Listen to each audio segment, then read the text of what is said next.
नमस्कार। चलिए सीधे आज के इस विश्लेषण में उतरते हैं। आज का हमारा लक्ष्य है भारत के सबसे खतरनाक पर लगभग अदृश्य दुश्मन की सच्चाई को समझना, और वो है हमारा एयर क्राइसिस। नए और सॉलिड डेटा का इस्तेमाल करते हुए आज हम उन सारी गलतफहमियों को तोड़ेंगे जो इस मुद्दे के आसपास बनी हुई हैं, और सच मानिए, सच्चाई काफी हैरान करने वाली है। Okay, let's dive into this. अगर सवाल पूछा जाए कि दुनिया का सबसे प्रदूषित शहर आखिर कौन सा है, तो दिमाग में सबसे पहले क्या आता है?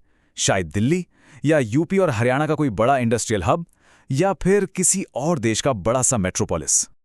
पर सच्चाई बिल्कुल अलग है। जवाब है बायरनीहाट, इंडिया। ये कोई बड़ा नॉर्दर्न हब नहीं है। ये तो आसाम और मेघालय के बॉर्डर पर बसा नॉर्थ ईस्ट का एक छोटा सा शहर है जो अपने हरे भरे जंगल और झीलों के लिए जाना जाता है। 2024 की IQ एयर रिपोर्ट ने इसे दुनिया का सबसे प्रदूषित शहर बताया है। ये बात हमारी एक बहुत बड़ी गलतफहमी तोड़ देती है। देखिए, प्रदूषण सिर्फ उत्तर भारत की या सिर्फ सर्दियों की समस्या नहीं है। ये पूरे देश का साल के 365 दिन चलने वाला एक बेहद खतरनाक संकट है। अब यहां पता चलता है कि स्टैंडर्ड्स का क्या खेल है, जिससे एक फॉल्स सेंस ऑफ सिक्योरिटी बनती है। अगर हवा में PM2.5 का लेवल 75 माइक्रोग्राम्स पर क्यूबिक मीटर है, तो इंडियन स्टैंडर्ड्स के हिसाब से इसे मॉडरेट यानी येलो कैटेगरी में रखा जाता है। लगता है कि चलो, हवा ठीक ठाक है। पर अगर इसी हवा को यूरोपियन स्टैंडर्ड्स या WHO गाइडलाइंस पर रखा जाए ना, तो ये सीधा एक्सट्रीमली पुअर यानी डार्क रेड कैटेगरी में आएगी। मतलब जिसे ठीक समझा जा रहा है वो असल में बेहद खतरनाक है। तो आखिर ये खतरा इतना बड़ा क्यों है? सब कुछ इस माइक्रो पॉल्यूटेंट के इर्द-गिर्द घूमता है, जिसे पार्टिकुलेट मैटर 2.5 कहते हैं। इसकी साइज बेहद छोटी होती है, इंसानी बाल की चौड़ाई का लगभग 30वां हिस्सा।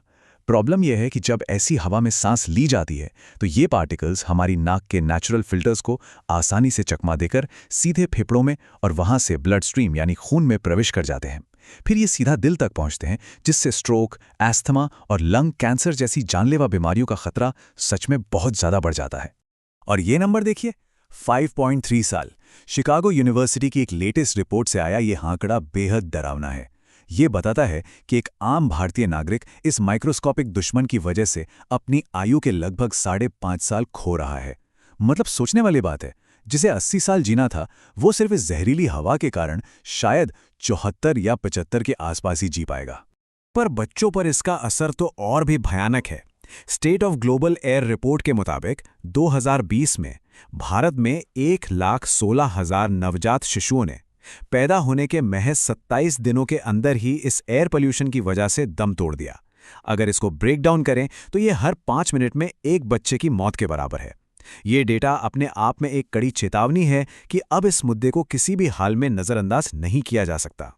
Section 2, the geographic divide. आखिर उत्तर भारत इस समस्या से ज्यादा क्यों जूझता है?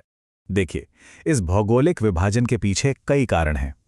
जबकि साउथ इंडिया में समुद्री हवा प्रदूषकों को बहा ले जाती है, नॉर्थ इंडिया को कुछ बिल्कुल अलग पर्यावरणीय चुनौतियों का सामना करना पड़ता है। इसमें सबसे पहली चुनौती है थर्मल इन्वर्जन। सर्दियों की रात में जमीन ठंडी हो जाती है, फिर सुबह जब धूप निकलती है तो वो सबसे ऊपर की हवा को पहले गर्म करती है। इससे एक उल्टी स्थिति बन जाती है। गर्म हवा ऊपर रहती है और ठंडी प्रदूषित हवा एक ढक्कन की तरह नीचे जमीन के पास फंस जाती है। ये धुआं आसमान में उड़ ही नहीं पाता। इसके अलावा एक और चीज है जिसे कहते हैं वैली इफेक्ट। हिमालय के विशाल पर्वत श्रृंखला एक बड़ी दीवार की तरह काम करती है। ये इंडो गैंगेटिक प्लेन के ऊपर इस ठंडी जहरीली हवा को फंसा कर रख लेती है। हवा इस पहाड़ी रुकावट को पार ही नहीं कर पाती। दक्षिणी शहरों जैसे चेन्नई में ऐसी कोई दिक्कत नहीं है, इसीलिए नॉर्थ की स्थिति ज्यादा बदतर हो जाती है। Now what's really interesting about this slide is Delhi के प्रदूषण के असल जिम्मेदार आखिर हैं कौन? पराली का जलना काफी सुर्खियों में रहता है ना, पर वो कुल प्रदूषण का एक छोटा हिस्सा है। यहाँ सबसे बड़े विलेंस हैं व्हीकल्स यानी गाड़ियां, जो 47% प्रदूषण फैलाती हैं, और दूसरा है धूल या डस्ट, जो लगभग 26% योगदान देती है। जब व्हीकल्स की बात आती है तो नीति आयोग के आंकड़े सच में ध्यान देने लायक हैं। देश में हर 1000 लोगों पर सिर्फ 1.2 बसेस हैं। जरा इसका कंपैरिजन देखिए। दूसरे विकासशील देशों में ये आंकड़ा 5 है और विकसित देशों में तो 10 से भी ज्यादा। पब्लिक ट्रांसपोर्ट इंफ्रास्ट्रक्चर की इस भारी कमी के कारण होता यह है कि आम इंसान अपनी प्राइवेट गाड़ी इस्तेमाल करने पर मजबूर हो जाता है। कार डिपेंडेंसी बढ़ती है, ट्रैफिक जैम लगते हैं और हवा लगातार जहरीली होती चली जाती है। और जब यहीं प्राइवेट गाड़ियां खराब सड़कों पर चलती हैं तो एक बहुत बड़ा खतरा जन्म लेता है, जिसे द सिनेर्जिस्टिक इफेक्ट कहते हैं। असल में गाड़ियों से निकलने वाला धुआं जब सड़क की धूल यानी डस्ट के साथ मिलता है तो वो एक बेहद जहरीला, जानलेवा हेज या धुंध बना देता है। खास तौर पर सूखी सर्दियों में अनपेव्ड या टूटी सड़कों और एग्जॉस्ट का ये मिश्रण हमारी हवा को पूरी तरह से जहर बना देता है। धूल का एक और बड़ा स्रोत क्या है? कंस्ट्रक्शन। एक औसत कंस्ट्रक्शन साइट रोजाना 300 किलो धूल पैदा करती है।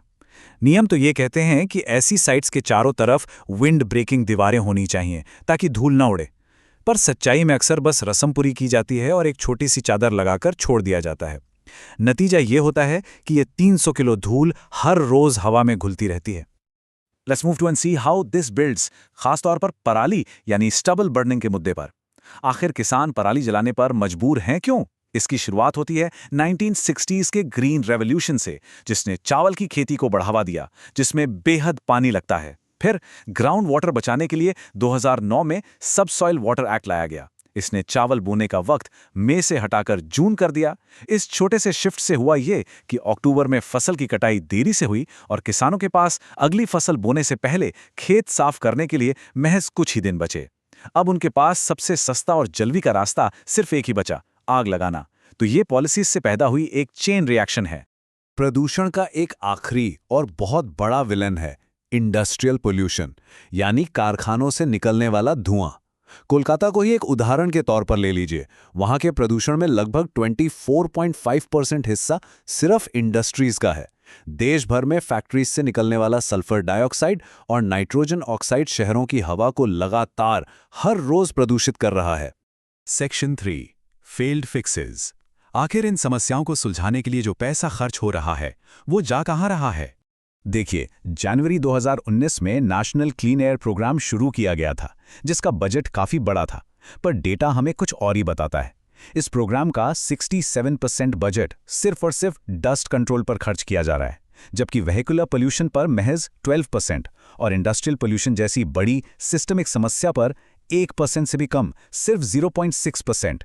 ये पैसों का एलोकेशन बेहद असंतुलित है, जहां असल और सबसे बड़े संकट को एक तरह से कंप्लीटली नजरअंदाज ही कर दिया गया है। ये जो 67% पैसा है ना, ये ज्यादातर सड़कों पर पानी छिड़कने या एंटी स्मोक गन्स चलाने में निकल जाता है। ये चीजें सिर्फ कुछ घंटों का आराम देती हैं, PM10 पार्टिकल्स को थोड़ी देर के लिए नीचे बिठा देती हैं। पर क्या इस टेम्पररी सोल्यूशन से खतरनाक PM 2.5 कम होता है? बिल्कुल नहीं। उल्टा डेटा ये बताता है कि इन टेम्पररी कोशिशों के बाद भी देश के 29 शहरों में प्रदूषण कम होने की बजाय असल में बढ़ गया है। ये संकट इतना गंभीर क्यों बना हुआ है? शायद इसीलिए क्योंकि हमारी आम राजनीति में पर्यावरण कोई बड़ा मुद्दा है ही नहीं। ये कोट एक आम नागरिक का है और इसे ध्यान से सुनना चाहिए। ये दुश्मन धर्म नहीं पूछता। दोनों हिंदू और मुसलमान एक ही हवा में सांस ले रहे हैं। ये बिल्कुल सटीक बात है। जब तक हवा की शुद्धता एक बड़ा पब्लिक इशू नहीं बनेगी, तब तक नेता भी इन्हीं छोटे मोटे टेम्पररी सॉल्यूशंस के सहारे काम चलाते रहेंगे।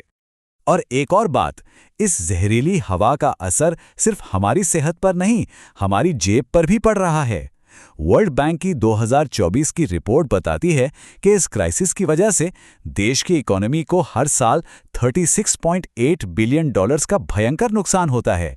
ये अमाउंट हमारी GDP का लगभग 1.36% है। तो सच्चाई ये है कि ये सिर्फ एक हेल्थ क्राइसिस नहीं बचा है, ये अब एक बहुत बड़ा इकोनॉमिक क्राइसिस भी बन चुका है। So the crucial point is, अब आगे क्या? द रोड मैप फॉरवर्ड, साफ हवा के लिए 5 असली समाधान। अगर पुरानी तकनीकें और प्लान्स असफल रहे हैं, तो आंकड़े और विश्लेषण बताते हैं कि असली समाधान इन 5 मजबूत कदमों में छुपा है। पहला, पब्लिक ट्रांजिट को ठीक से फंड किया जाए ताकि मेट्रोज और बसेस प्राइवेट कार की ज़रूरत को कम करें। दूसरा, 15 साल से पुरानी और ज़्यादा प्रदूषण फैलाने वाली गाड़ियों पर पाबंदी को स्ट्रिक्टली ग्राउंड पर लागू किया जाए।